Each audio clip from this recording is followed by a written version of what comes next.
Peace, peace, peace, peace, peace, everybody. Welcome to the Friday edition of Burn It Down with Kim Brown, also known as Blaze It Up with Kim Brown. Hope everybody's out there doing well on this good Friday evening. Hopefully, it is a good Friday evening for you. Joining us from anywhere in the country, around the world, we appreciate the fire famers always checking in, showing up, representing, getting in the chat, bopping them some trolls on the head.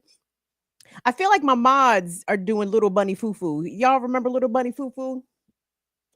Little Bunny Foo Foo hopping through the forest, scooping up the chat trolls and bopping them on the head. So shout out to our wonderful, illustrious, talented, compassionate yet firm moderators. Big up to Latif, big up to Courtney, big up to Anna Hart, big up to Mama Lorraine, big up to Abby, big up to Donnie Bird, afraid not, and of course my son Tyler. And shout out to all the fire famers, the regulars, the MVPs, my all-stars checking in. We're gonna make this a funky, fresh dressed. We're gonna make this one quick tonight, everybody. We've had a rough, about to say 24 hours plus over here at the Casa de Kim Brown, because Bagheera had a very rough day yesterday. You guys saw on the Remix Morning Show. I signed on very belatedly because I came downstairs and the dog had made quite the mess. Let's just leave it there. But I think that Bagheera may have had a stroke, but calm down before you freak out. Bagheera has probably had about 4 or 5 of these kind of strokes where it looks like it doesn't look it post these episodes, it does not look good, right? And this recent episode was no different. Yesterday I was like, man, acting like you know me. Have my song saying this is for my homies. Do you know me? I thought we was about to send bags up to the gangster lean yesterday. This song's dedicated to Bagheera, not in that gangster lean. So she is not gangster leaning at the moment. She is still 4 paws down out here. So thank you all in advance for all the well wishes that you sent Bagheera. She said, even at 16 years old, not quite. Not tonight, niggas. Bagheera said it's gonna be someday, but not one day and not 2 days. So big up to Bagheera Brown. 4 paws down, still stepping around town. So I want to get into, and this is quick, everybody, just quick, because Donald Trump is probably going to have the most impactful first 90 days, maybe even the most impactful first 30 days of an American presidency, perhaps in the history of this country. None of it in a positive direction. All Donald Trump has done with his executive orders and his change in policies and his enlisting of foreign billionaires to come and take a hatchet to the federal government. None of this is going to be remembered fondly, okay? And even Trump supporters themselves say, at least some of them on social medias, etc., that they are regretting their vote for Donald Trump because instead of addressing the price of eggs, the price of housing, the issues pertaining to a lack of health care, universal, readily accessible, and available healthcare in this country, Donald Trump is instead telling everybody that he finna make Gaza great again. And I'm confused because he wants to make Gaza great again absent Palestinians. And the world is like, no, sir. Even Trump supporters are like, the fuck? That's not what we had. We just thought you was going to be racist here. we didn't, we wanted you to do ethnic cleansing here. We didn't sign up for our boys, going over in the military to go execute a ethnic cleansing and rebuilding of Gaza for the benefit of Trump real estate interests, right? The Kushner real estate interests. Get the fuck out of here. So I applaud on, though it's tiny applause. It's golf clap applause for the Trump supporters that are actually saying some shit now, or rather I should say the Trump voters who are speaking up. But it's too late. It's done. You know what I'm saying? So anyway, we here now. But one of the groups most affected not to exclude undocumented people who are, of course, suffering tremendous insecurity, terror, instability, uncertainty, anxiety, fear. All of these emotions are valid and legitimate. But I also wanted to talk about some of the federal workers. And you guys know I'm here in the DC area. And I think it's 15 or so percent, 16%. I can't remember. It's less than 20%. Let's put it that way, of federal government workers live in this region and work in this region. Okay. I can tell you as a Marylander, Maryland's economy depends tremendously on the federal government. Part of the reason why Maryland has historically enjoyed a rather strong economy because there's so many people that live and commute and work in the federal government or work for federal contractors.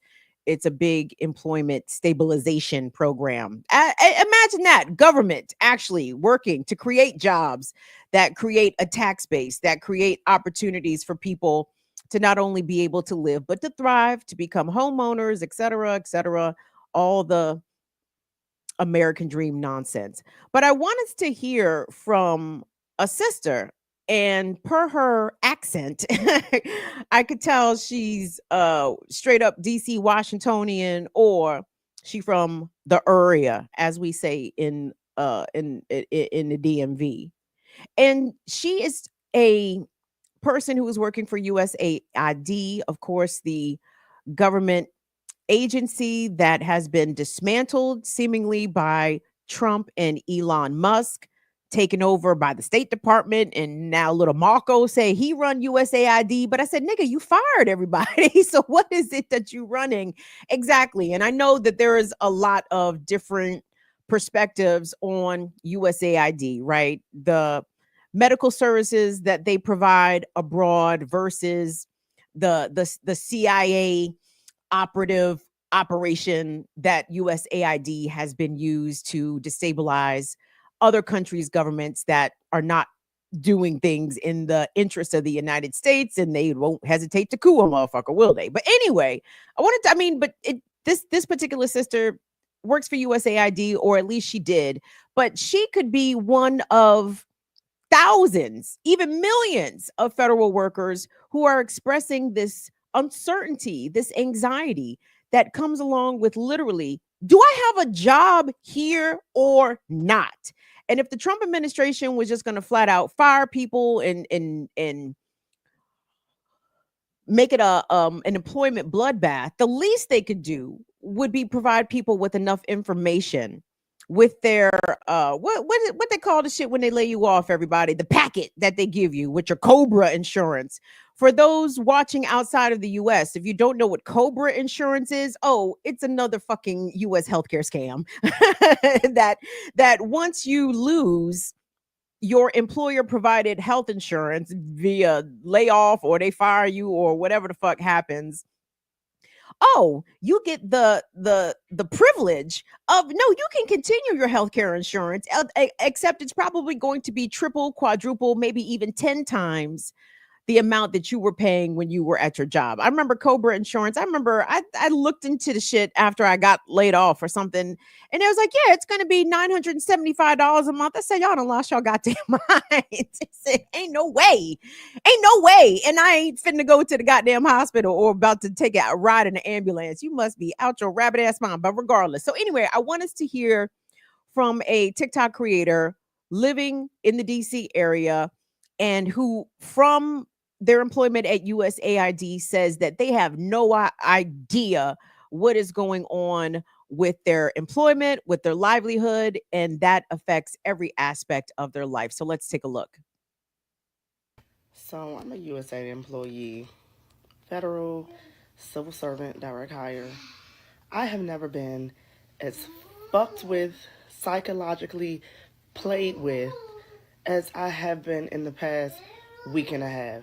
It's been a fucking week and a half. I'm on admin leave. I got on admin leave yesterday. The only way I knew about that and I figured that out was because I just literally didn't have email access. Like around noon, my email just, I couldn't access it. Tried on my laptop. I was on my work phone. Tried on my laptop. Can't get into nothing. Had to email the HCTM office to see from my personal email, like, hey, what's going on? I shouldn't have to do that. Like, you put me on admin leave, y'all, somebody should let me know. But I know it's not them. It's obviously the powers that be that's doing that. This is crazy. This is crazy. I've been in the agency for 10 years. 10 years. And it's one thing to, like, lay people off. You got a reduction in force, whatever, for whatever reason. But to do it like this, is so undignified. It's so undignified. You know what I'm saying? Like, people have families and kids. Like, people look at the federal government like it's all these bureaucrats and we walking around in suits all day and making policies on the hill. Like, I got paper blinds, bro. I got paper blinds. Y'all hear my kids hollering. They're eating mac and cheese that I heated up in the microwave, the Kraft one. Okay? Like, we are regular people. I'm a regular person. And even admin leave, I don't even know if we even going to be paid. Nobody has said nothing. I don't have a paper in my hand to tell me nothing. What happens to my health insurance? What happens to my health insurance? Am I getting my last check? Am I getting my leave paid out? At this point, that's all I care about. Y'all let me go already? Well, we're basically a go. Let's be frank about it. But, like, can we at least do this the proper way? And then they put up on the website that just everybody's done after Friday. Everybody's done after Friday. Like, they put that on the website. They took our website down and then put it back up just to say that. This is evil. Like, I've never seen no shit like this. This is pure T evil. I don't even have thoughts. Like, this is the only way I could even think to, like, just express it just clearly. But this is crazy. I've never seen no shit like this. I don't ever want to see shit like this. I can't even believe this is happening. My brain can't even wrap myself around, like, what's going on right now. But where is my last check? That's all I need to know. Where is my last check? Where's my leave payout? How long do I got insurance for? Because I can make some appointments for this week. What are we doing?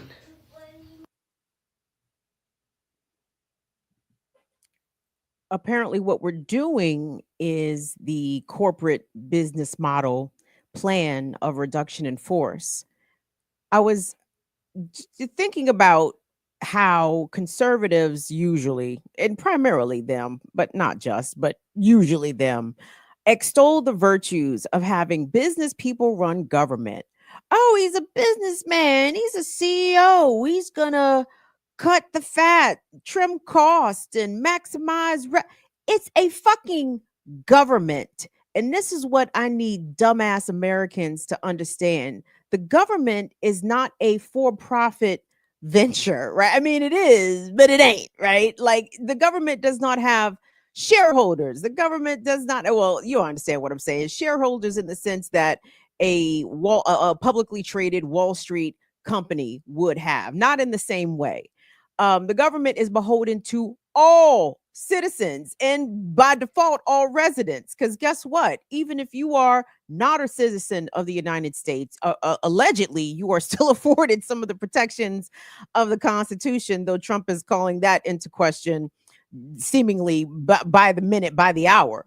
But this is what happens when you have business people, when you have a businessman such as Donald Trump, when you have a businessman such as Elon Musk. And just for clarity, not that anybody here disputes what I'm about to say, but sometimes we get visitors dropping in and they wanna, break out the lotion and, squirt one out for they favorite grandpappy. I don't know what they do. I don't their admiration for Trump is very strange. I don't get it. But Trump's not a successful businessman, everybody. Trump has operated and overseen many businesses that have failed.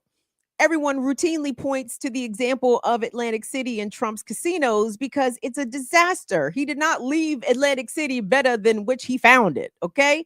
And you can go down the line of different Trump businesses that have fallen. And Elon Musk, while having had some success in business, here's the thing about Trump and Musk, what they have in common. Neither one of them started from zero.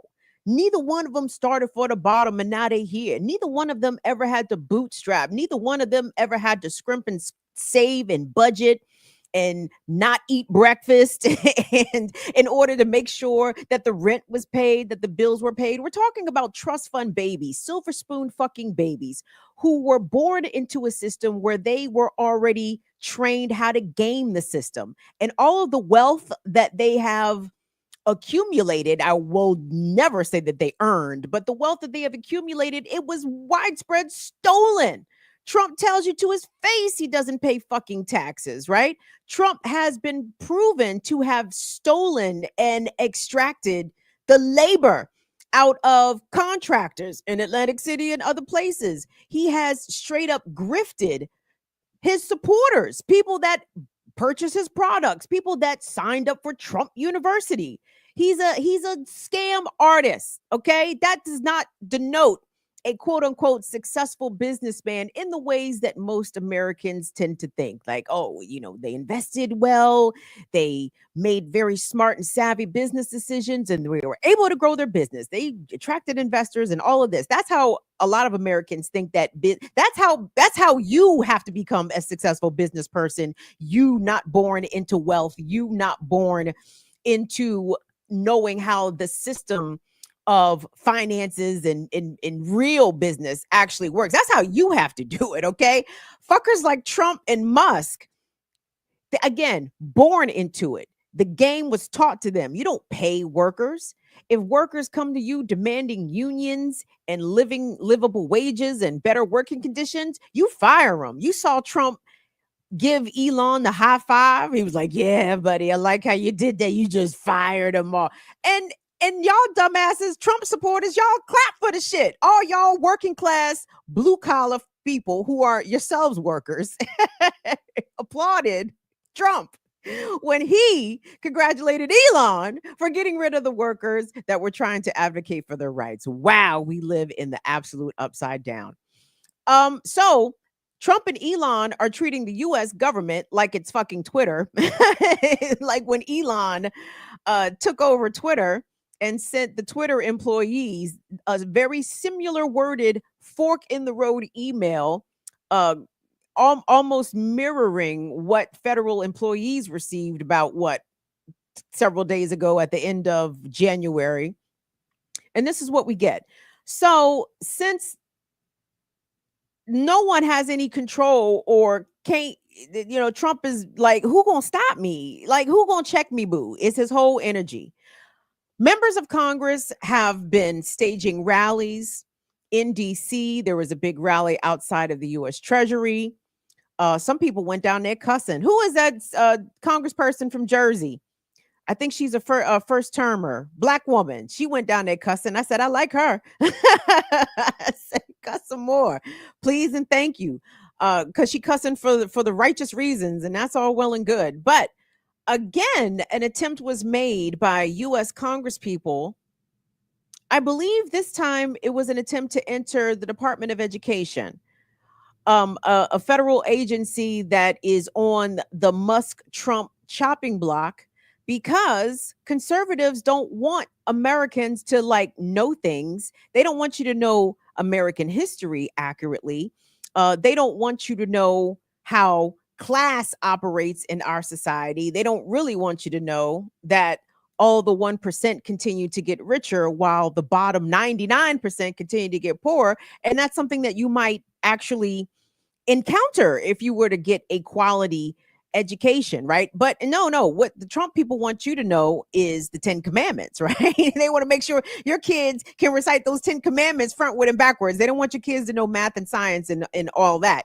Also, your disabled children, your children that have learning disabilities or behavioral disabilities, yeah, they don't want the federal government to have to mandate that your children with IEPs receive a quality education. No, they're done with that. That's over. Well, unfortunately, could be over. It's on the chopping block. Regardless, Congress people attempted to enter the Department of Ed, and they were rebuffed by security. Problem is, don't nobody know. Well, I think Tizzy has found out. Go to Tizzy's channel, and he has a clip about who the security guard was. I think he actually named him. But it's all very interesting. Wild times that we live in. Will, go ahead and run that clip. In the outrageous news that a New York State doctor has been Nope, indicted. that's not it. Sorry. That's the second segment. I put it on the doc. Maybe I put it on too late. Maybe it's okay if you don't see it. But it's under that first segment. So it was Maxine Waters and others. Maxine was the main one that I was able to pick out. And when they attempted to enter or gain entry to the Department of Education, because it had been rumored that Elon Musk and his crew of underage minions, I'm not sure where did he find these boys from, this crew of six, as I don't know what the people, I don't know what the cool colloquial catchphrase name is for these six young folks, young men. Got it. But you got it, between the ages of 1924, running with Elon Musk all around DC to all the federal government buildings, and apparently thieving all of the data pertaining to people that live in this country. We can only assume that's what they were over at the Department of Treasury doing. So who in the hell knows what the fuck they were over at Department of Ed doing? And again, what in the hell can be done in a day when you go into these giant federal institutions, these giant bureaucracies, and you in there for what, 8, 10, 12 hours? And then leave and then go to the next one? What the fuck are y'all doing? It sounds like they're installing spyware, malware. They are uploading algorithms into the government. I'm not sure exactly what is being done so quickly in so many different government buildings in such a short span of time. It's amazing. But Will has the clip, so let's check out the way that some U.S. elected officials were treated when they attempted to go to the Department of Education. Who is he? This man here. We are members of Congress. Come in, and I want you to see this man here, who is a federal employee. He told No, us. he's not. Are you a federal employee? No. Huh? Yes. No, he said he's a federal employee. We pay him. We raise money to make sure that we have a Department of Education. Everybody that's hired at the Department of Education are here because we pay for them to be here. He's standing here today, blocking the door, and he can't give us a good reason why he's blocking this door. And make sure they see right here, all access entrance. Well, and I think it should be clear to parents in the United States, if you want to advocate on behalf of your children, you are not allowed to come into this building where you pay taxes. Well, let me say this. As someone, again, I grew up around here. I wouldn't expect that a lot of lay people off the street could access really any federal government building. Like post 9/11, okay. It's like going to the airport, baby.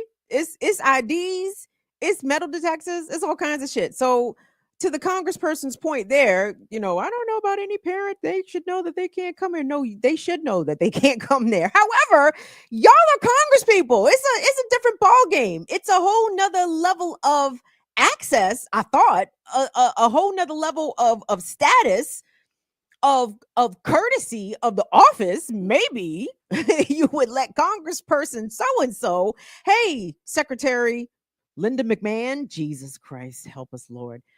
Linda McMahon is the secretary, right? Did she get confirmed? I'm kind of out of the loop. Maybe I'm not the one to be bringing y'all the news because I'm somewhat checked out in this associated, because again, we have reached a cognitive limit of information and fuckery. So it's hard for me to keep track literally of every goddamn second, minute, hour of the latest new fresh hell that the Trump administration has revealed to the rest of us. So I don't know if fucking Linda got in or not, but she's on the block to be the Secretary of Education.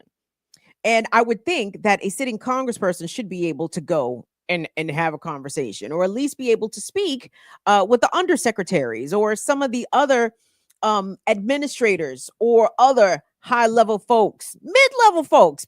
Should go in there and be able to talk. It's not like you don't know who the fuck Maxine Waters is. It's not like It's not like you got to check her ID, like you got to run a background check on her. Conveniently, Elon Musk it's not been made public whether or not he's had a federal FBI background check done on him.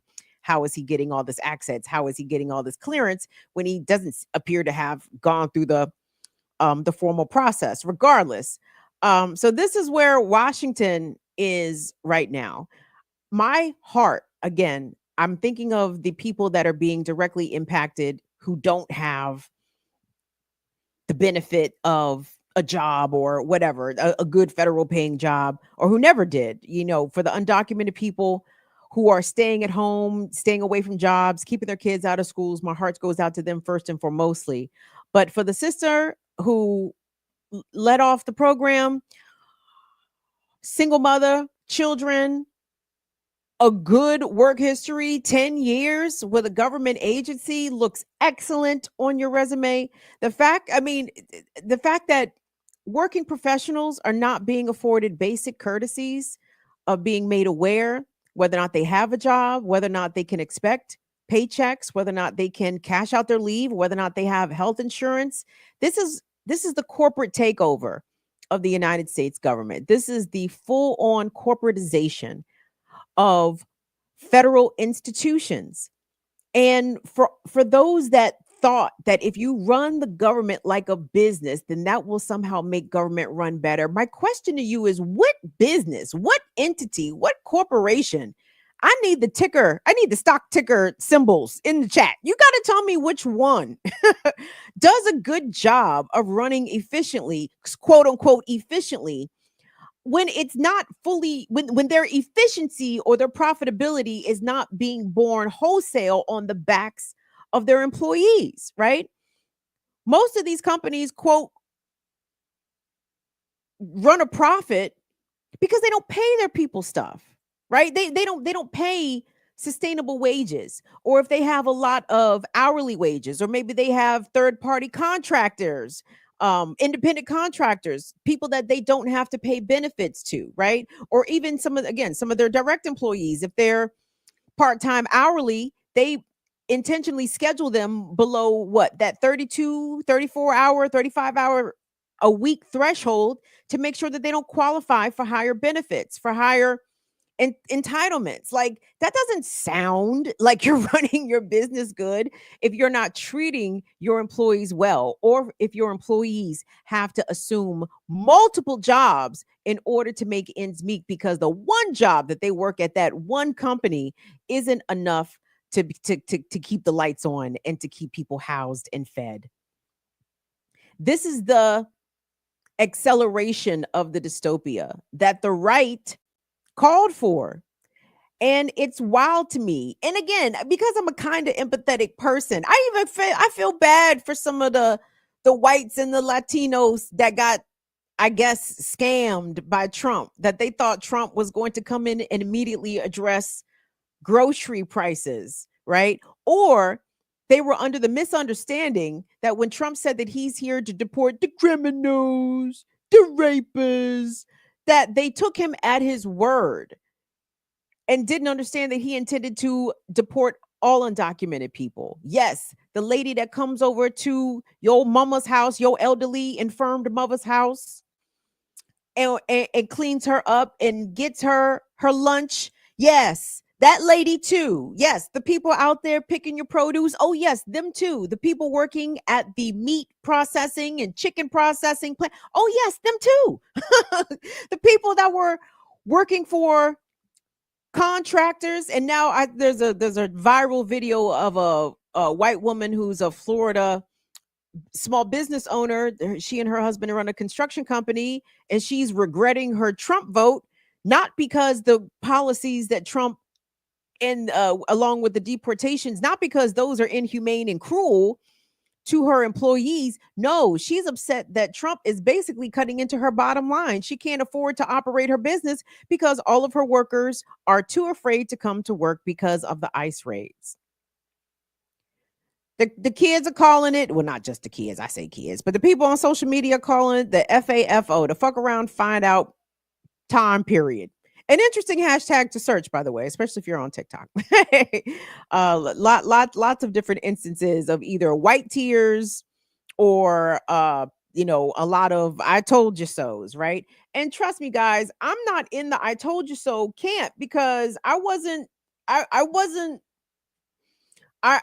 too up or down as to who was going to win the election. You guys know how I feel about Democrats at large, Kamala specifically, Joe Biden specifically, Obama specifically, right? Like I have a lot of animus towards Democrats and their fuckery.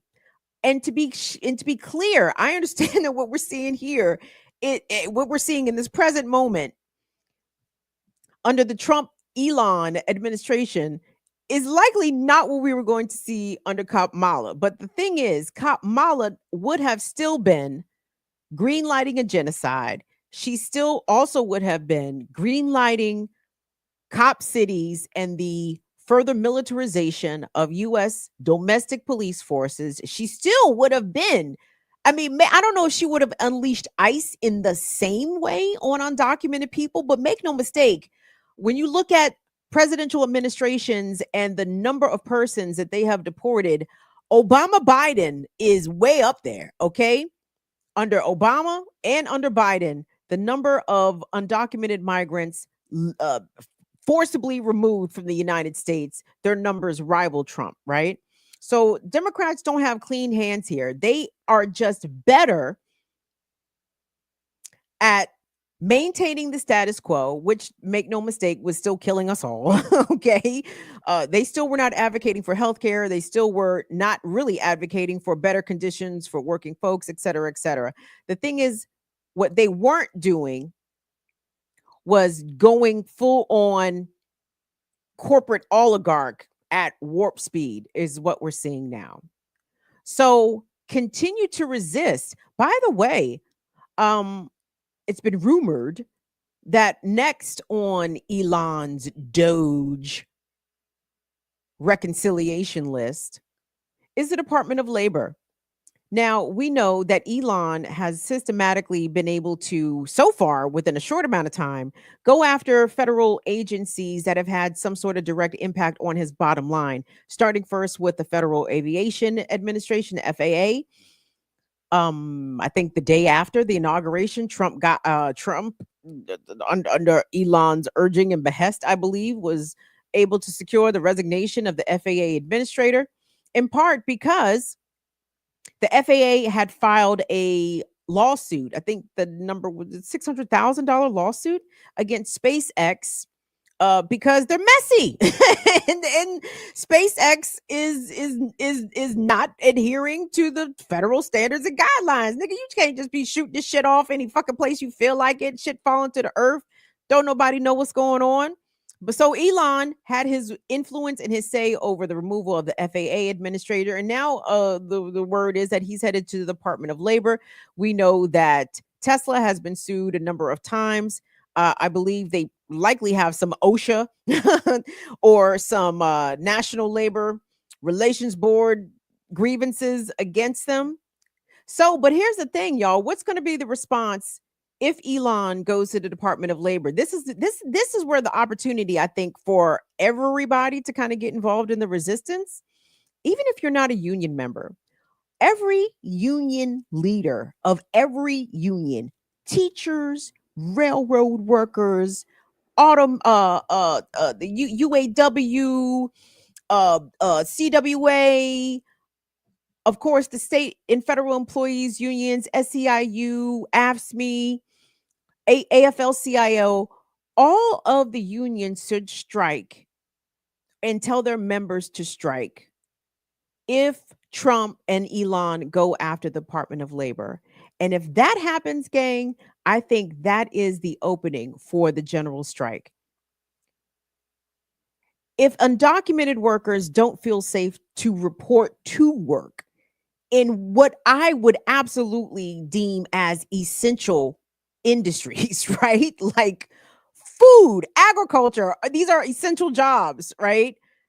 All the thing, every corner that undocumented hands touch in this country is essential work. and they are on a general strike by and large. Informal, yes. Is it planned and organized? Maybe not in traditional ways, but it's happening, right? We should follow suit. Well, y'all with jobs. I ain't got no fucking job. So, but the rest of y'all that got jobs, hey, it's the time. If he goes after the DOL, the unions should call all of their members to strike in every fucking sector you can think of. And in sectors like healthcare, start preparing for that. The union leaders should actually start prepping their members for what that would look like, right? But that could be the gateway, that could be the opening for a massive resistance, guys, because we know that corporate profits, corporate America is driven. The only way that they do profit is because of their workers, because of their employees. And when employees start withholding their labor, you bring corporations and their CEOs to their knees because there is no fucking Starbucks. There is no goddamn coffee being sold if ain't nobody in there making coffee. Okay, right? Ain't no Target if ain't nobody in there stocking the shelves, right? So pay attention. I know it's hard. What to pay attention to, Kim? There's 1,000 things happening every minute. I understand. But if you are a unionized worker, definitely be on top of communications and social media from your union. Be in touch with your shop stewards, be in touch with your different locals, all of that.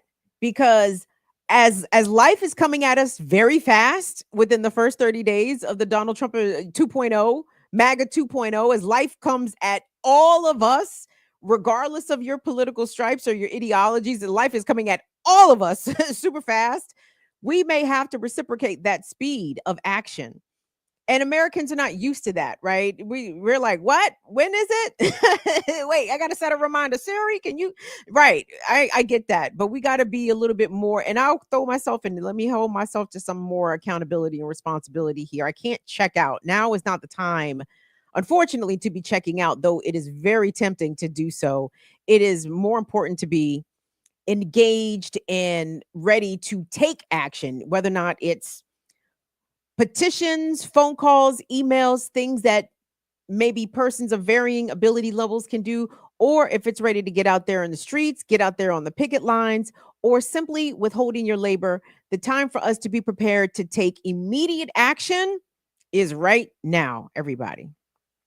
Let me take a quick break here, though it's not going to be all that quick. Thank you guys so much for everyone that's checking in. This is Burn It Down with Kim Brown. This is my little program here. I host this every Tuesday and Friday, 7 in the p.m. Eastern Time. I am in Maryland. I really like Maryland. I like it here. Though I will tell you, the first chance I get to leave raggedy ass America, I'm gone. It's as much as I really love where I am from, coming to where I'm from. Where I'm from, I dig it. I do not dig this raggedy fucking country though. And I see America going downhill. I don't want to go down with it. Will, is that you? You trying to talk to me? I saw some boxes roll up on the side there. Do we have anybody that we need to thank and acknowledge? Yes, we do. It is 183 people Hey. in the chat. What's up, chat? How y'all doing? We want to thank Big Dumb Animal for your What's up, Big Dumb Animal? Thank you. Yep. Sith Lord Prince. What up? What up? Essential. Thank you. No, thank you. Thank you, baby. Chat. We appreciate you. Shout out to the good brother Lateef. Chuck D's on the building. Hey, Chuck Diesel showed up for work. Y'all know shit is hard out here. Infinite up in here. You said Infinite's in here too? Mm-hmm. What up, Infinite? Welcome in, brother. I don't know who to root for in the Joint. The Super Bowl on Sunday, everybody. Y'all gonna watch that shit? Will, who you got in the Super Bowl? Both of them could lose. I ain't gonna hold you. Nigga, what? Negative. Super Bowl might as well be January 6th, nigga. I don't give a fuck who win or who lose. Nah, I don't know. I like the history stuff, but I mean, I don't. Again, they both could lose. Like I really, like I'm good. I'm just here for the quality entertainment. That's all. Quality entertainment. You looking forward to Kendrick Lamar's halftime performance? Oh, I'm ready to see.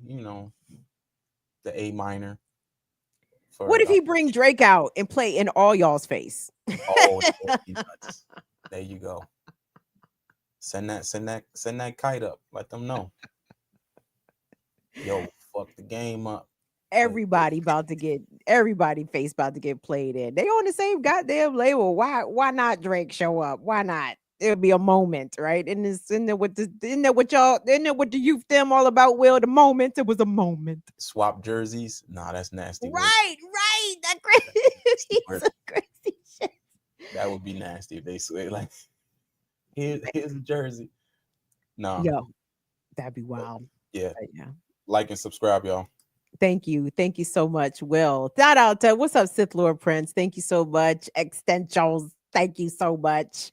What's up to all of our Canadian friends? Oh, Emily, what's up? Holly, are you in Canada? You don't have to say in the chat because we got weirdos afoot. But regardless, our folks checking in from north of the border. I didn't pull this, but apparently, where the fuck was Trudeau at today? He was at some meeting. I follow Canadian. I follow the CBC, Canadian Broadcasting Corporation company, on TikTok, and they posted a clip.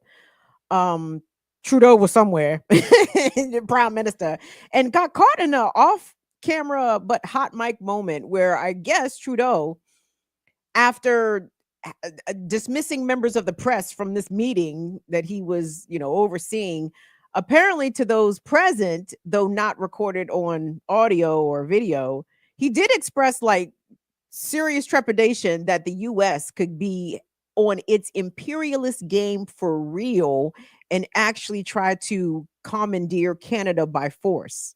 Now, whether or not, I don't know.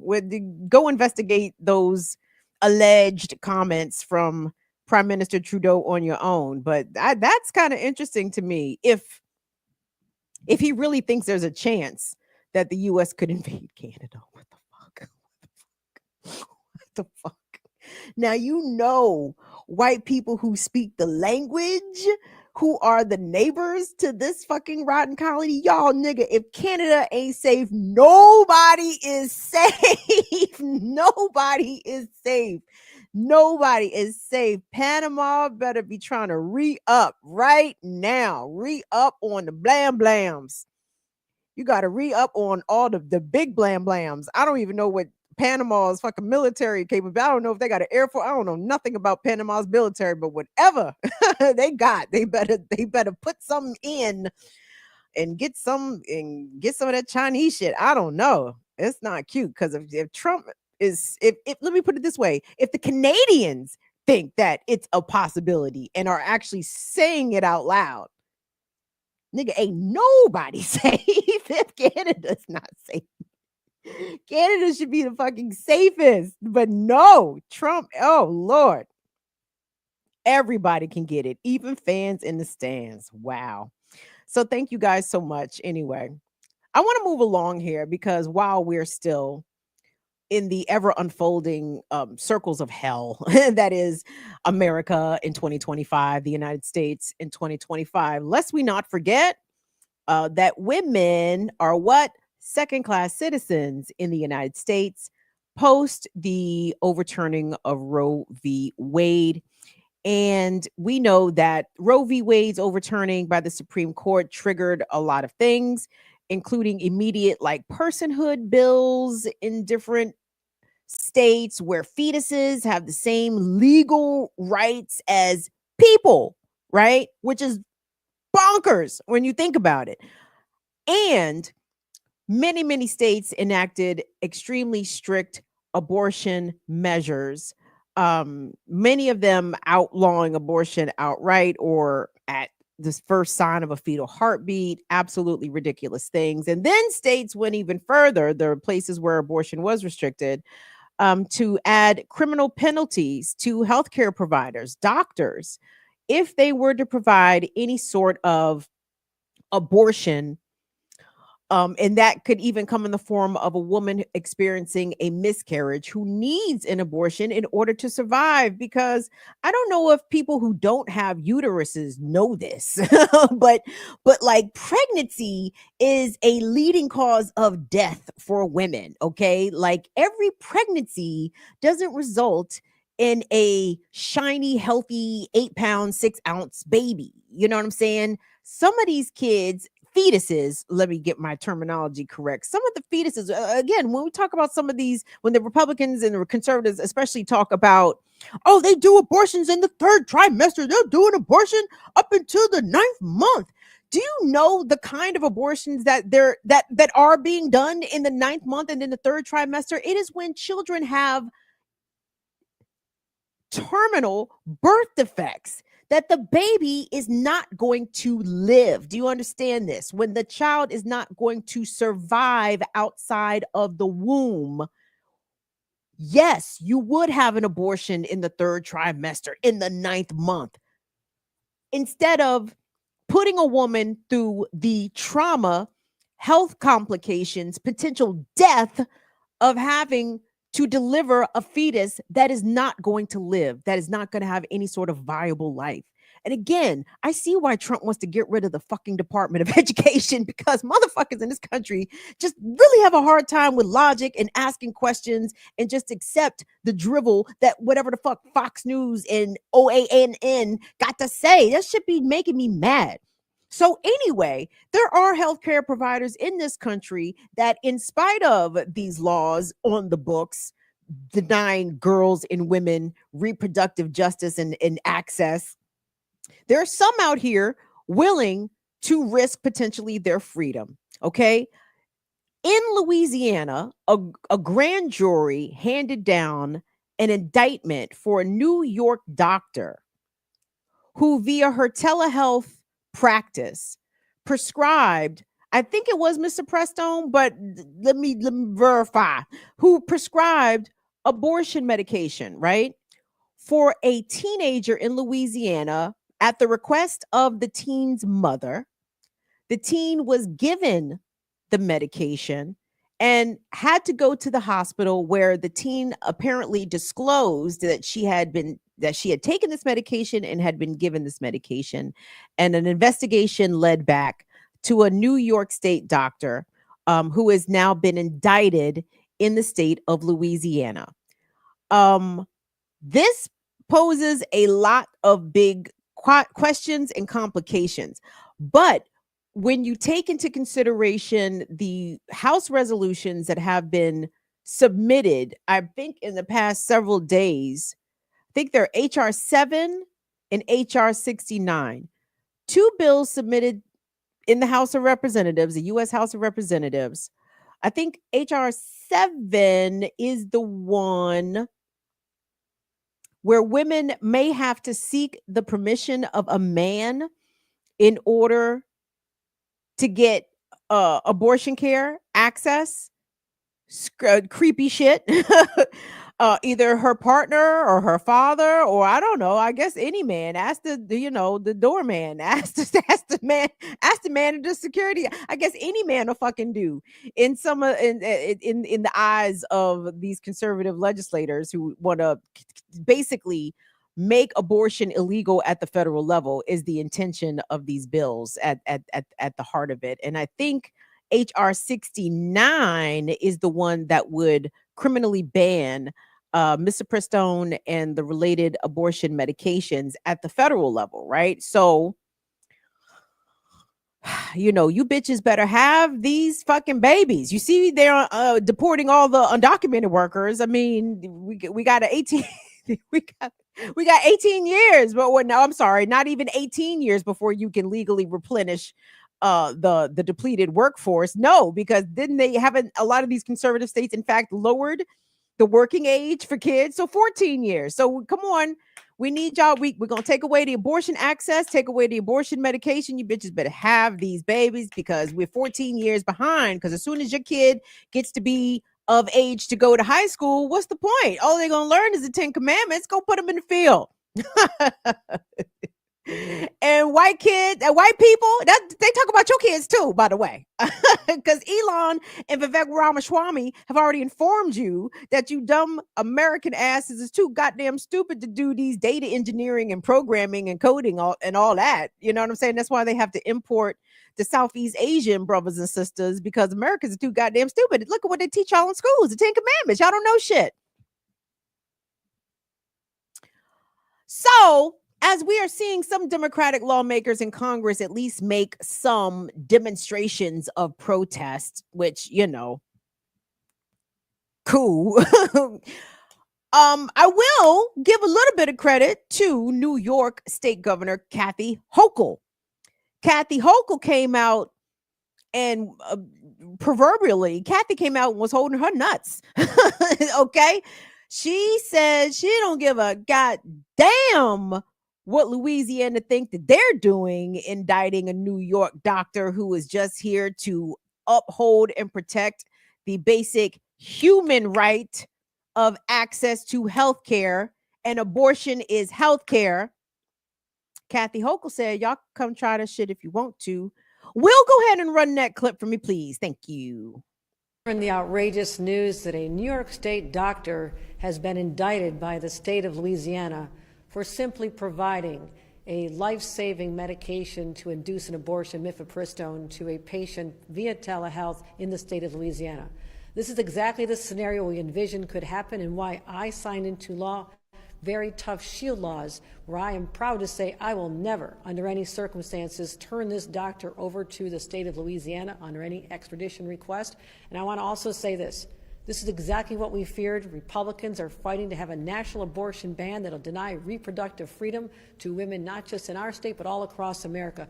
We must stand firm and fight this, and I will do everything I can to protect this doctor and allow her to continue the work that she's doing that is so essential. Kathy Hochul said that New York State would not participate or cooperate with any investigation into this doctor, any investigation done by the state of Louisiana, which means that they won't be turning over any evidence, records. They won't be complying with any Louisiana state issued subpoenas, none of that, right? In addition, if Louisiana issues an arrest warrant for this doctor, which I imagine would be imminent, if not already in progress, right? New York State will not comply with the arrest warrant, and they will not turn her over for arrest, which I think is good. And I think that is the kind of protection that people that are doing this work are going to need, right? And the governor there talked about the New York State Shield Law, along with several other states. I know Connecticut is one. I know even Washington, D.C. is one as well. States have passed these shield laws post overturning of Roe, which basically says that in their state law doctrine, that they won't comply with investigations of healthcare workers, of abortion providers, people who are providing abortion services, or those, reproductive justice services, access, all the things, services for people who live in abortion restricted states who may travel to a blue state in order to receive health care, or in this case in New York, for a doctor to mail medication to Louisiana, where again, misoprostone is banned. And the criminal penalties are pretty stiff for doctors in Louisiana who would provide that medicine to someone who is seeking an abortion. Also, in this indictment, by the way, of the New York doctor, the Louisiana grand jury also indicted the pregnant teen's mother. In addition, this is going to be ugly. And I am curious, though I'm not able to read the chat, so I don't know if I can know it, but I'm sure y'all know. I need to, what is the race of the people? Who is the mother? Are these white people? Are these black people? My guess would be that they would be non-white. I don't see Louisiana doing this to white families. I don't see them criminally indicting a white mother for providing abortion medicine to her daughter, right? I see them totally doing this to a black or brown family. If you guys know the answer, let me know. Shit, because this sounds like definitely targeting of black folks, but I'd be happy to be proven wrong if that is indeed not the case. But where does this leave red state, blue state divide, or abortion legal, abortion illegal states divide if red states start issuing criminal arrest warrants for healthcare providers in states in which these providers are protected, right?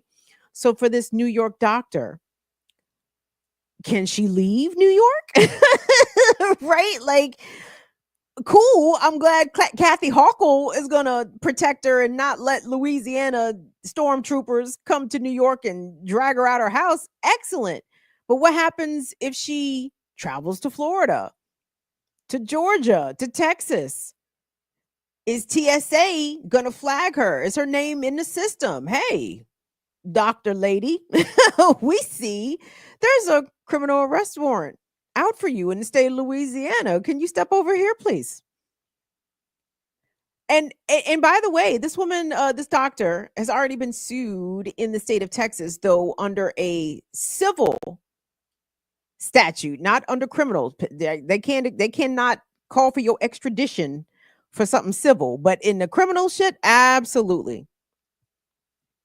And when you take the House resolutions that were entered, hopefully these resolutions will die in committee before they ever make it to a floor vote, because Republicans and conservatives in this country are really going to understand the level of contempt that Republicans have for women, that women don't have autonomy and say over your lives, over your bodies. And yeah, conservative voters, that means your daughters too. That means you. That means people that you know and love, like, are going to be forced into mandatory motherhood. Notice that it's mothers only here. Women are I mean, maybe, by the way, I don't feel this way. I'm not in favor of any abortion restrictions at all. But my thing is this: if you're gonna make people have babies, if you're gonna make women push humans out through their vaginas, can you make fathers? Like, where is the twin bill compelling mandatory fatherhood support? Like, that's why this shit is so goddamn phony. Y'all are so pro-life, but y'all are pro-motherhood. Y'all not pro-fatherhood. Y'all not pro-parenthood. You are enslaving women to infants, to humans, and tasking them with the sole responsibility of doing that legally. Because if they was really about families, if all this abortion restriction shit was about, we want to make American families, I need y'all to peep how many deadbeats is out here. Like, and again, I absolutely disavow the stereotype of the black deadbeat father. Because I'm sorry, I know enough whites whose daddies was not around, not paying child support, and not giving a fuck. Okay, so miss me with the absent black fathers. Y'all need to check them white households, check them twice, okay? Because the white daddies be rolling out on their kids too.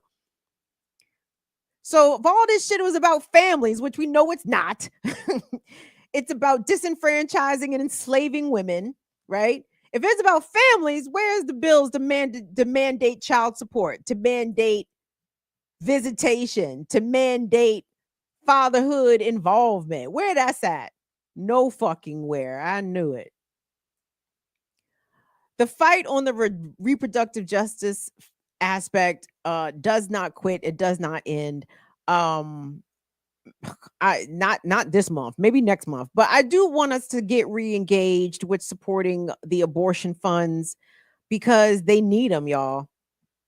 I feel terrible again for women and girls, excuse me, in abortion restrictive states who are just living in fear, and also a lot of them living in ignorance, because the abortion restrictive states usually coincide with states that have abstinence only in their public school sex ed, right?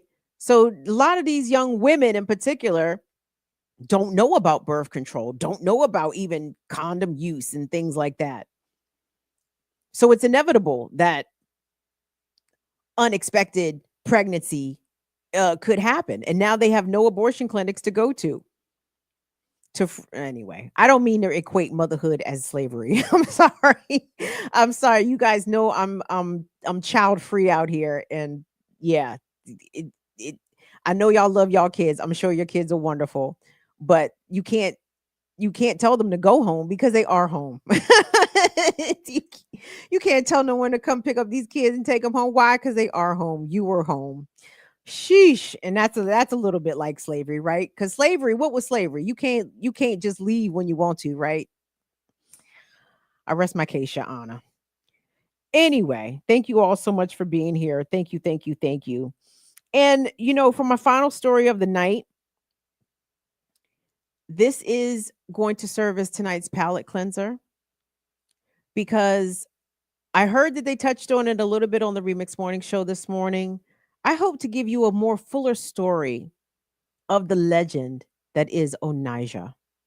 Are you guys watching us right now? Thanks so much for doing so. It's Burn It Down with Kim Brown. We do this Tuesdays, Fridays, 7 p.m. Eastern Time. If you're watching right now, please give us a like, a subscribe, a share, a chat, a comment. We take it all. The free support is appreciated. I'll tell you how to give the material support here in a second. But she has captivated the social media feeds of millions of people around the world. And I'm talking about 33-year-old, I think she's 33, early 30s. I know y'all be like, Kim, you need to get your shit together. I'm working on it. Okay. Her name is Ona Robinson. In October of last year, 2024, Onijah had traveled to Karachi, Pakistan. Why was she in Karachi, you ask? Well, Onijah had been chatting online with a young Pakistani fellow. I think his name is Nasim. And apparently Onijah had been catfishing young Nasim. She told him she was a little younger than what she was. The word on the TikTok streets is that maybe Onijah was using a filter. Some say the Nicki Minaj filter. I do not know about such things. Whatever. Details. So she traveled to Pakistan because she thought she was going to get married. So when she arrived, the 19-year-old's mother was like, no, this isn't happening. No. And so the Pakistani family packed up and left Onijah where she was in the neighborhood in Karachi, right? And from there, she began to get attention because she was just camping and refusing to leave.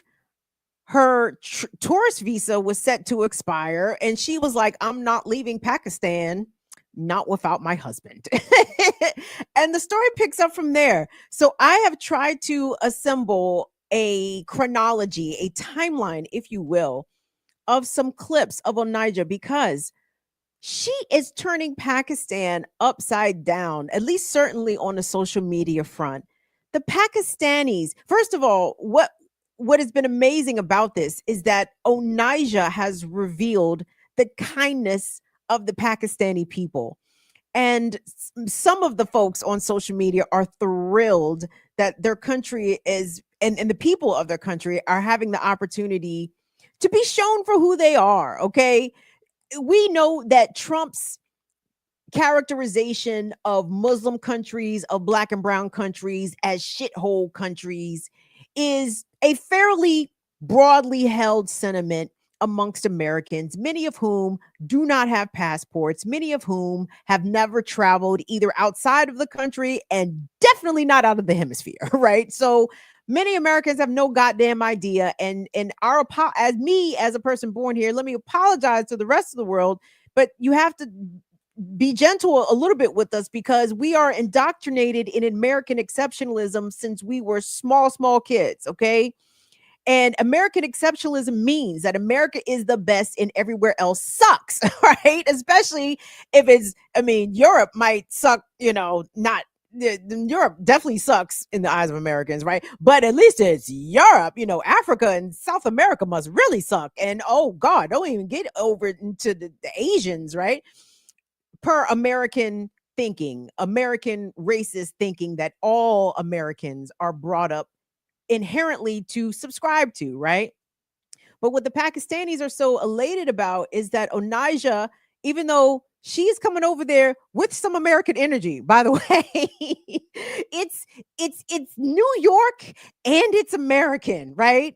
And she's Black woman. But when I tell you these people are being really kind to her, it is heartwarming and revelatory. So let me get into some clips here of Pakistan's adopted daughter, Onaja from New York. Let's go. Ona Robinson. Right now, she has. Uh-oh. Wait, hold on. Sorry. It seems to be dragging a little bit, Will. Let me say something real quick. So, okay. So the clip is actually, these are going to start. So that is Onaja's son, who was interviewed by Pakistan, I believe, by Pakistani journalists. And part of what Onaja, because Onaja is going to be talking a little crazy, and I don't even think it's like super crazy. It's just a little crazy. But apparently she is suffering from some mental health issues, which again helps to underscore why it's so awesome how nice the Pakistani people are being to her. Because she is a Black woman, a Black American woman experiencing some mental health issues, they are not locking her up. They are not beating her. In fact, they continue to check on her to make sure that she is okay. So this is okay. So that just to put some more context. So who we're going to hear from is her son in America, kind of talking about what's going on with his mom. And then we're going to see clips of Onaja. Okay. Thank you, Will. Sorry about that. Correctly at this moment. She was not married to nobody. I'm trying to help her as her son to come back to the U.S. She was only supposed to go to Pakistan to meet him and his family. When it was Jeremiah Andrew Robinson का कहना है वालदा एक शख्स से मिलने पाकिस्तान गई थी 2 हफ्ते बाद वापस आना था लेकिन नहीं आई. The son of Ona Robinson. Right now, she has a mental bipolar disorder, so she can't think correctly at this moment. She was not married to nobody. I'm trying to help her as her son to come back to the U.S. She was only supposed to go to Pakistan to meet him and his family. When it was time for her to come back after the वालदा ज़हनी मरीज हैं, सोचने समझने की सलाहियत मुतासिर है. अमरीकी खातून का बेटा बर्थ सर्टिफिकेट के साथ मंजर आम पर आ गया. जुरामिया एंड्रू रॉबिन्सन का कहना है वालदा एक शख्स से मिलने पाकिस्तान गई थी 2 हफ्ते बाद वापस आना था लेकिन नहीं आई. The son of Ona Robinson. Why we keep looping the same one? Where the rest of them?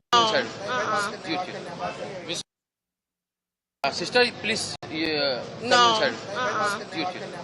बिस्मिल्लाहिर्रहमानिर्रहीम. सबसे पहले तो मैं अपने मीडिया के तमाम दोस्तों का और भाइयों का शुक्रिया अदा करता हूँ. और ये जो सिस्टर हैं वो आप सबको गुड मॉर्निंग कह रही हैं. I came here to visit today, to fix up this place, to reconstruct this place. Okay, for Mr. Chipper. Thank you. And that's all. Thank you. Have a good day. Just have a seat, sister. Have a seat. Please, sit. Please, sister. Please. 5 minutes. 5 minutes, please. No. I said what I had to say. Your next door, please. नहीं वो नहीं जाएंगे. असल में शाजी इनका मामला थोड़ा सा जहनी का भी है कि जहनी तौर पर जो है ना. Just sister, please 5 minutes. No. Please 5. I got things to do. Okay, just come inside. Come in. If you know where Nidell Hamed is at, let me know, please. Thank you very much. इनको मतलब है कि ये बार-बार यहाँ पूछे. I'm going to my husband. Where is your husband? What's your plan now? It's not. Come here, please come here. Listen. Come. Please. Be quiet. I'm not sitting down. My plan is to reconstruct this whole country, okay? I'm asking for 100K or more. I need 20K by this week, okay, in my pockets, in cash, okay? That's a demand to the government. The government is gonna fix up these buildings, fix up the streets, and clean up these streets. It's ridiculous. वो आप सबको good morning कह रही हैं. I came here to visit today, to fix up this place, to reconstruct this place, okay, for Mr. Chipper. Okay. और फिर उसके बाद जो है वो Listen, I hope he's saying the right things, okay? Like I said, Pakistan needs to be reconstructed. I'm asking for 20K right away in my pockets at the end of this week. That's all, folks, for today. That's it. He have nothing else to say. Goodbye. Assalamu alaikum. वालेकुम अस्सलाम. Thank you. अब जो भी ये मामला जितना हो गया 2-3 दिन बहुत हो गया भाई, बहुत हो गया. बस है, बस अब बस है. बस है. That's it. बस. He talked too much. बस. Listen, he talked too much. That's it. Yes, that's it. Yes, I am saying. ये भी देखिए, यही मेरी बात की तारीफ कर रही है. Listen, you talk too much. Okay. We don't know what you're saying. अच्छा, अब ये सारी चीजें हम जो आप अभी देख रहे हैं. What is your demand from Pakistani government? My demand from Pakistani government is to respect my religion, to give me more than 5,000 or more, 5,000 to 10,000 USD demand, so I can make Pakistan a better place. I feel great, Shabana. You want to go back your country? It's private, but no, I do not. I'm from Pakistan now. How Pakistan helped and take care of you? Shabana, would you like to speak, Shabana? Okay, she's been taking care of me. Thank you very much. She's taking care of yours? Yes, everybody. This is my team. Okay. Yes, hi. Now you are feeling well? Yes, I'm going for sonogram. Okay. Yes. Okay, बिल्कुल सचो शबाना जलानी के साथ बहुत मुतमईन है ये खातून और बहुत खुश नजर आती हैं. So I know there's a lot there to unpack a bit, right? And I'm glad actually that we let off with the clip that we did to put into context that this lady is likely in the middle of I will say a mental health episode, because it does not appear though as though she is in crisis, right? Like she appears clean, she appears fed. And from what the saga on Pakistani TikTok has been telling us, after her betrothed family rolled out, this humanitarian, this is how they're describing him, the Pakistanis, Mr. Chipper, when she said, I'm trying to clean this up for Mr. Chipper. Mr. Chipper has been like the dude looking out for her. Mr. Chipper has been making sure that she eats and taking her around and I guess doing a lot of translation for her, though Pakistanis speak English, but being kind of like a bit of a guardian, right? And I want to be clear, this lady was camped out on the streets of Karachi, and it does not appear as though anybody bothered her. It does not appear as though anybody attempted to rob her. No bulldozers came to move her encampment out of the way. No police came to bust her upside her head because she was undocumented in the country and on the street. None of that.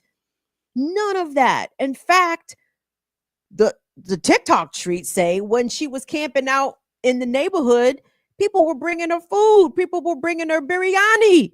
People were bringing her chai tea.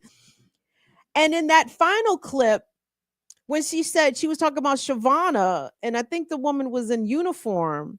So apparently Onaja, the audacious queen that she is, she's gotten so much attention in Pakistan that she got the attention of the provincial governor who assigned Shavana to her, right?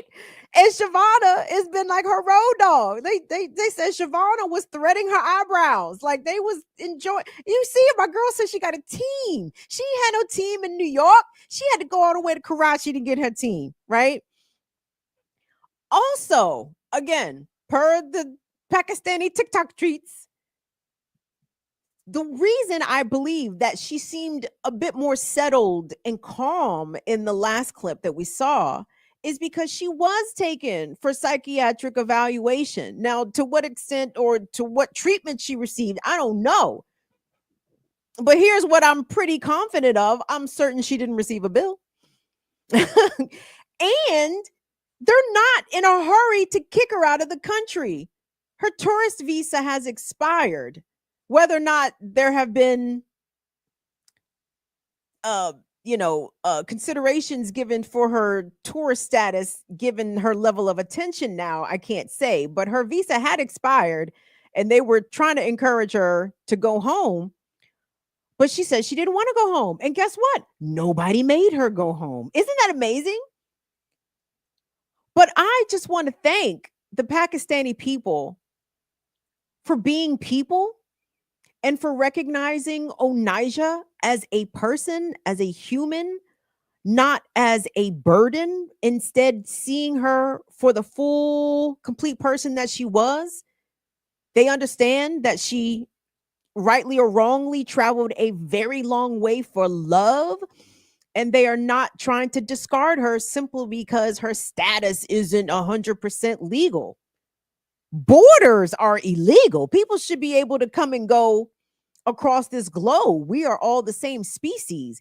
And can I say, when I say Ona Robinson is an audacious queen, you guys understand how fucking long of a flight it is to Pakistan from New York? You know what I'm saying? Like, she didn't get took by the UK husband, or I don't fucking know, somebody in your, I'm trying to think of where the quick flights, right? She didn't go to Jamaica to get a Jamaican husband. She didn't get taken by the Nigerian prince. My girl said, no, we're going to travel over the continent. My girl went far. Do you know what kind of balls it takes to be as a woman to go to a country? Not only where you don't speak the language, girl, you couldn't figure out Urdu on your best day. Okay, I understand New York, and I don't know exactly where from New York Onaja is from. It's sounding Brooklyn-y, right? It's giving Brooklyn, but I understand New York is a melting pot, baby. I do not know how often you encounter Urdu as a language in New York City. I know it's not, you never encounter it, but you not encountering it like you encountering Spanish and a myriad of other languages. Jamaican patois, yes, we will count that as a separate language. but I'm saying. So anyway, Onaja is an audacious queen. I salute, I stunt. And the demands, I love it. My girl got numbers specific, 5K, 20K in her pockets. She said it in her pockets. But anyway, well, hold on. I want us to get the take of two Pakistani creators kind of echoing the sentiments that I'm seeing about Onaja. Not just about her, but what her visit and her challenges reveal to the world about who Pakistanis are, right? And the kind of country that Pakistan is. And I think given and especially contrasted against what is happening in America right now to foreigners, as it were, we need to be learning a very strong and impactful lesson to the way that Pakistan is treating this Black woman who is experiencing a mental health episode in real time on social media feeds, really across the world. So anyway, I want to get the take from these two Pakistani brothers. Sorry, but for all those Pakistanis right now that are coming on TikTok and saying that this American woman that's in Pakistan should leave, where are you living? What planet are you on? She is single-handedly the most iconic thing to have ever happened to Pakistan after Nusrat Fateh Ali Khan or Janan. Like, I mean, yes, I feel sorry for her because she clearly has some mental issue. But are you not seeing what's happening? Look all over social media. The PR for Pakistan. It's PR that money can never buy. It's the first time in 70-something years that the world is not saying, ooh, Pakistanis are terrorists. Pakistanis are like child groomers. No! Every foreign person all over social media, from America to like the UK, Europe, wherever, every video you're watching, they're only discussing not the crazy American woman in Pakistan, they're discussing how kind the Pakistanis are being to her. I have just seen a video of an African American literally talking about how Donald Trump should take tips from Pakistan about letting people in. And I don't know about you, but this American woman literally has me at a chokehold. I'm dead, I'm gagged, I'm deceased, I'm obsessed. I'm literally saving every single video I can find of this woman because I can't get enough of her. The fact that she's demanding the Pakistani government for cash is just like so iconic, I can't cope. And the fact that some random Pakistani politician has gone and bought a return ticket to the US. And she never got on the plane. Netflix, please just run and make a documentary of this woman. I need to see on every TV channel. I need something iconic to happen to her. And I kind of wish low-key that somebody actually ends up giving her like the 20,000 US dollars she's demanding. I mean, every day it's a different number, but I really wish she sort of like gets that cash, because like I just really want to see what she does with it.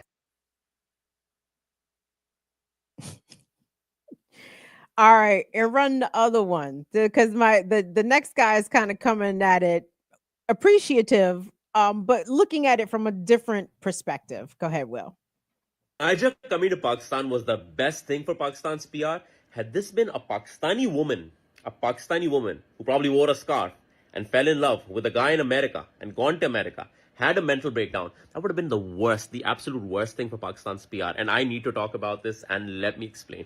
See, when Onaja came over here, one thing you will notice, and you notice this in all the videos and the clips and everything, is that Pakistanis dealt with her with empathy, kindness, and with kid gloves, because we know it's a woman in love.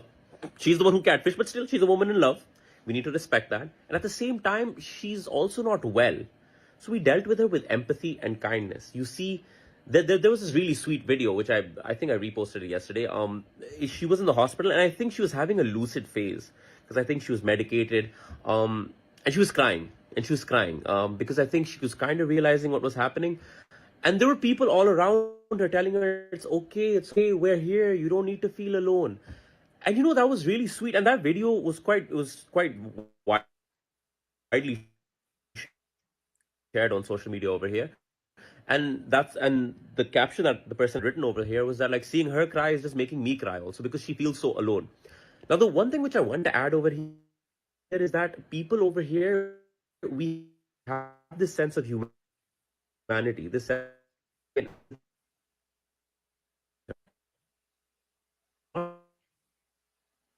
You want to stop it, Will, so we can catch up or buffer or whatever it's got to do? It's very respectful, despite.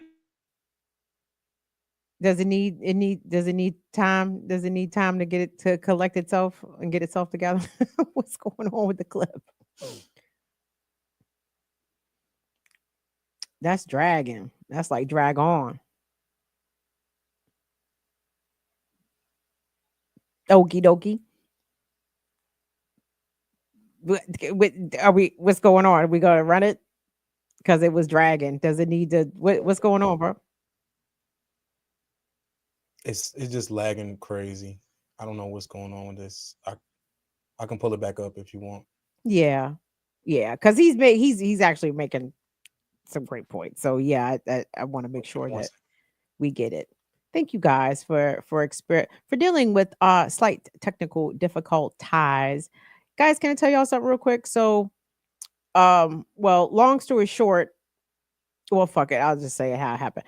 So my former partner had been paying my cable bill for the past year, and we decided to end that payment arrangement. So anyway, I got the bill in my name now, fucking Verizon. And Verizon came over here and was like, "Oh yeah, we got to update your router. We got to update. Oh nigga, we got to update your cable box." And now that my router and cable box have been updated, because apparently they were very out of date and antiquated, I did not know. Now my shit is running worse. My cable, I'm looking at TV. The TV is buffering. I'm like, I thought y'all said y'all was coming to upgrade my shit. Why is now my shit downgraded? Why can I not even get on my DVR? Yes, I am an auntie and I do DVR things. We listen, we don't judge. But again, all upgrades, all technological advances, them shits do not all be advanced, okay? I'm just saying. Okay, well, we got the video rendered. Thing And for Pakistan's PR, had this been a Pakistani woman, who probably wore a scarf and fell in love with a guy in America and gone to America, had a mental breakdown, that would have been the worst, the absolute forget worst this. thing I for can't. Pakistan's This PR. is And I this need to driving talk me about crazy. this, and let me explain. See, when Onija came over here, one thing you will notice, and you notice. Yeah, no. That's too bad. I'm trying to remember what all that he said in the clip. He said again, points were made. Oh, I mean, is it not going to get better or what? I think so. Because I'm playing. I'm just pulling the file right back in there from it. You got any suggestions of how we can play it better, or is it's just not going? It's I just can not going to work. Let me try to pull it up on TikTok. Hold on. That'd be cool. Stand by, everybody. This is what happens when you do a live show. You know what I'm saying? I appreciate all the video essayists and the people that do a whole lot of jump cuts and all that, and that's cool. But live, baby, what do you do when 200 some people is in here watching and shit fuck up, right? You got to keep the show going, baby. So we appreciate you guys being in here. Give us likes even throughout our technical difficulties. Thank you so much. So back to Verizon being on some bullshit. So it drives me a little crazy because y'all, when they was asking me how did I want to, resume my cable programming, whatever the fuck, because I still have cable. Why? Because I'm an auntie. Leave me alone. Okay. When I said, well, they were like, well, what channels do you watch? And I started naming off my channels. I said, oh boy. I said, let's see, Travel Channel, ID, Investigation Discovery. What else do I watch? Destination America. What else do I watch? TNT runs Law and Order Marathon on Sundays. What else do I watch? What'd you say? I got it up. You sure? Mm-hmm. I can play it. Okay. I'll come back to Verizon. Let's get back to this clip. Thank you, Will. You want me to fast forward it a little bit, or nah? Because I want to get the context. I'm sorry, because it was lagging real bad. So I just want to make sure we don't miss anything. Okay, all right, playing it. Was the best thing for Pakistan's PR. Had this been a Pakistani woman who probably wore a scarf and fell in love with a guy in America and gone to America, had a mental breakdown, that would have been the worst, the absolute worst thing for Pakistan's PR. And I need to talk about this, and let me explain. See, when Onija came over here, one thing you will notice, and you notice this in all the videos and the clips and everything, is that Pakistanis dealt with her with empathy, kindness, and with kid gloves, because we know it's a woman in love. She's the one who catfished, but still she's a woman in love. We need to respect that. And at the same time, she's also not well. So we dealt with her with empathy and kindness. You see, there was this really sweet video which I think I reposted it yesterday. She was in the hospital, and I think she was having a lucid phase because I think she was medicated. And she was crying, because I think she was kind of realizing what was happening. And there were people all around her telling her, it's okay, we're here, you don't need to feel alone. And that was really sweet. And that video was quite widely shared on social media over here. And the caption that the person had written over here was that, like, seeing her cry is just making me cry also, because she feels so alone. Now, the one thing which I want to add over here is that people over here with her. And one thing you're going to notice over here is that not one person has referred to her as a black woman. No. We talk to her as Miss, Madam, Lady. Like, it's very respectful. It's very respectful, despite the fact that she is saying absolute nonsense. Despite the fact, but still respectful. She's a guest in our country. We need to respect that. Now, had this been a Pakistani woman who probably wore a scarf, and she fell in love. She fell in love. Probably she was the one who catfished either also, but made it to America and had a mental breakdown. I'll tell you what would have happened.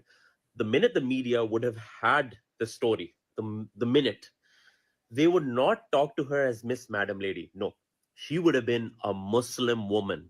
A Muslim woman. That's how they would have referred to her as. They would have flashed her picture, flashed it everywhere, and they would have called her Muslim Pakistani woman. Muslim Pakistani woman came over here, and they probably would have had her visa documents and everything. They would have tried to find a way to say that she came in illegally first, because that's the story, that's the angle.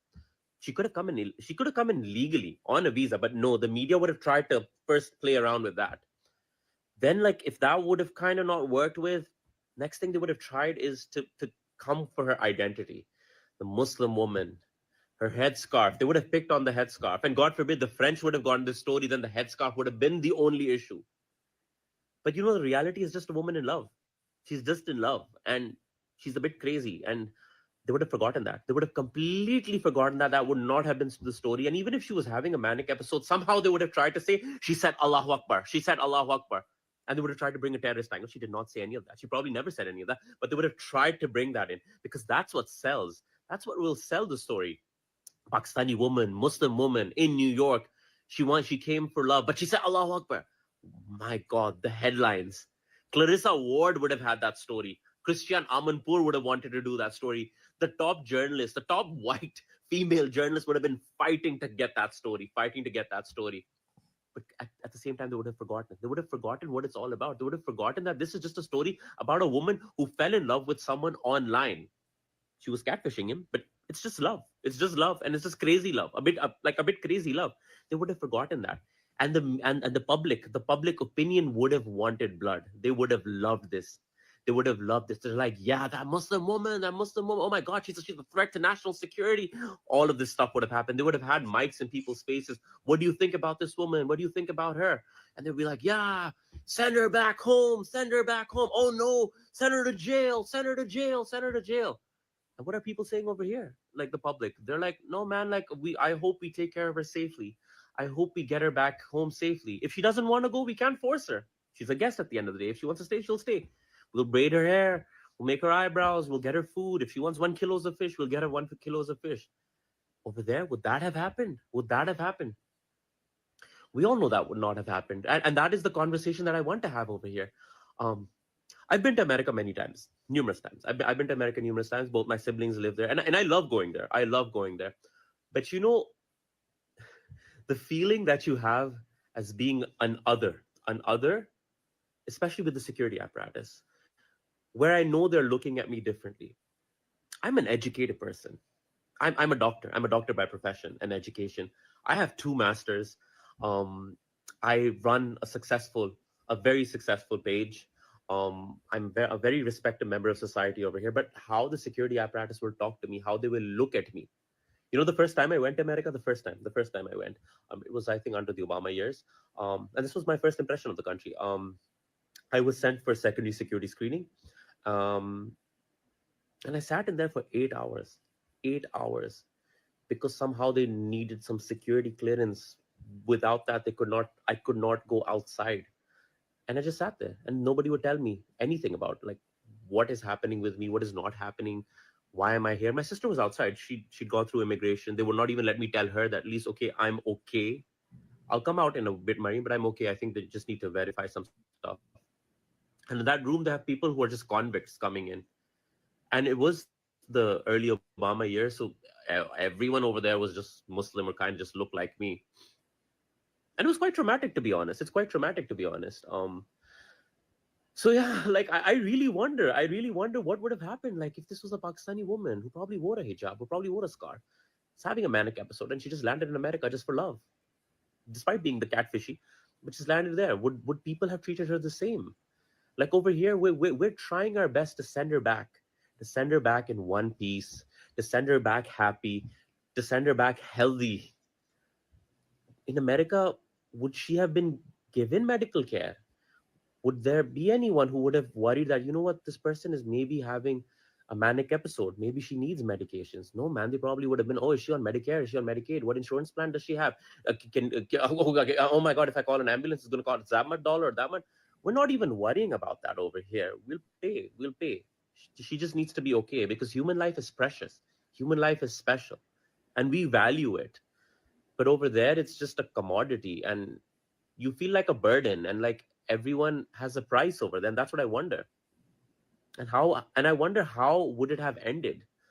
Like over here, like we are trying to send her back healthy. Over there, I think she probably would have had a knee on her neck. She would have probably been dead by now, or maybe in a CIA black site or something and never to be seen again. I'm sorry if this is morbid, but I really wanted to take the opportunity to talk about this and show the dichotomy of the situation, how things would have played out if it was the other way. Because at the end of the day, this is just a woman in love. She's just in love, and love brought her across the seven seas over here. Even if she's a bit crazy, we can take care of crazy. We can take care of crazy. Would you have seen it the same way over there? Because I feel like we are so dehumanized and demonized in the media that the idea that, you know, a Pakistani woman too, a hijab wearing woman, maybe she can also fall in love. She also has dreams. She also has hopes. She can also fall in love across the seven seas. Would you have been able to comprehend that? Or would you just see her as oppressed, extreme, terrorist? Ask yourself that. Thank you, Will, for getting that video together. And it's revelatory, and it just reminds me that even though that's a brown man from a brown culture and we are black over here, our brown folks from outside of America's borders very clearly and easily read the room in the US, right? They understand that black people in particular are vulnerable here, and they understand that they, even as visitors coming to our country as non-whites, they are vulnerable, and that they will be subjected to the same scrutiny and intense examination of their actions and movements and things that they say, just like black people get here on a regular routine basis. And he's right. Like, I was wondering whether or not if the inverse of Onijah's situation were to happen in the US, number one, would it make news? I'm not sure about that, because we know that some American men are quick with the mail order brides, even though that's probably some version of sex trafficking, and I'm probably saying an out of of a phrase that has probably fallen out of favor, because I don't know if it's mail order brides or are women being sex trafficked to the US for, you know, citizenship or whatever. So but I thought that was a good perspective to have. And I'm very appreciative that Onijah is appearing to be safe. And I think, you know, a conversation could be had about whether or not she's being exploited by the Pakistani media, by social media, for clicks, for views, because apparently she will say, you know, wild things in front of microphones, in front of cameras. I think a conversation could be had about that, though. Again, she does not appear to be under duress. She does not appear to be being forced. And again, she doesn't look bad, right? My girl looks clean. She looks healthy. She looks like she's eating. She looks way better unhoused, experiencing a mental health challenge in Pakistan than she would be living in New York, where she unhoused and experiencing a mental health challenge, right? You think she would look that good? Seriously, you think anybody in the streets of New York, where she unhoused and talking out of her head, you think anybody's going to offer her to do her eyebrows? Anybody going to offer her some biryani, some chai? Can't say. And to be clear, I don't think that Americans as a people, as a nationality, I don't think that Americans are wholesale heartless. I do think that there is a lot of kindness in this country, but I think in a lot of instances, sometimes that kindness is meted out depending on who is in need of said kindness, right? That kindness is not dispensed universally. As we are seeing happening present day right now, with some folks cheering the deportation of undocumented people, the breaking up of families. Why? Because people was on the wrong side of an artificially made border. Get the fuck out of here. I wanted to bring you the saga of Onaja Robinson in case you had not yet seen it or heard about it. A lot of people are applauding her confidence, her temerity, her fearlessness. Obviously, mental health issues notwithstanding. Again, it takes balls, nigga. You know how far Pakistan is. That's all I can say. Like, I cannot underscore that enough. Pakistan is a long flight. That is a far away from home. Can't nobody come and scoop you real quick from damn Karachi. Okay. So I salute and applaud her confidence, her fortitude, her determination. Again, she is going over there with tremendous New York American energy. Run me my money so I can clean this place up. Wow, lady. Wow. And I'm glad that the people, again, are viewing her as a human. To the brother's point in the clip, all the clips that I've seen coming from Pakistani creators, not a one has described her as this black woman. You guys have you seen this black American? No, it's all been American. This American woman, yeah, it's all American. They don't refer to her as black. And I in some ways, I appreciate that. Call her by her nationality because she is acting rather American. But the fact that she is black, and the Pakistanis know how black people in America are treated. I'm sure they don't have to imagine too far how black women get treated.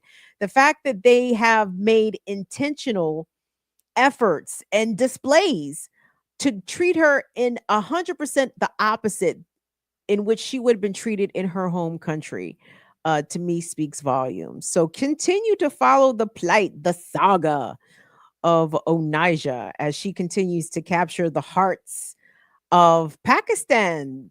And it made me want to go visit Pakistan. Like, they seem so nice. That is a big pull when you go and visit places. How are the people? Well, if the people are that nice, well, shit, why not go to Karachi? I'm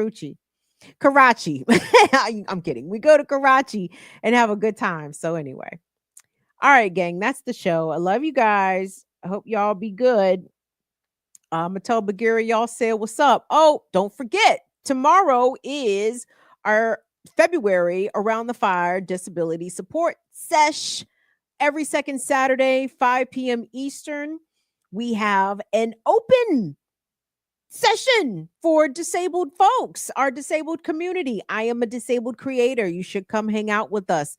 The information will be posted on the community section probably by tomorrow morning. Or you can head on over to the BIDWKB Discord.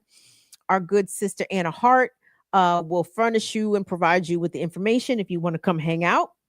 I'm not sure what our topic will be, but we do not have a deficit of things to discuss pertaining to issues surrounding disability. I told y'all I thought Elon was going to play with my fucking disability this month. I said, we may have to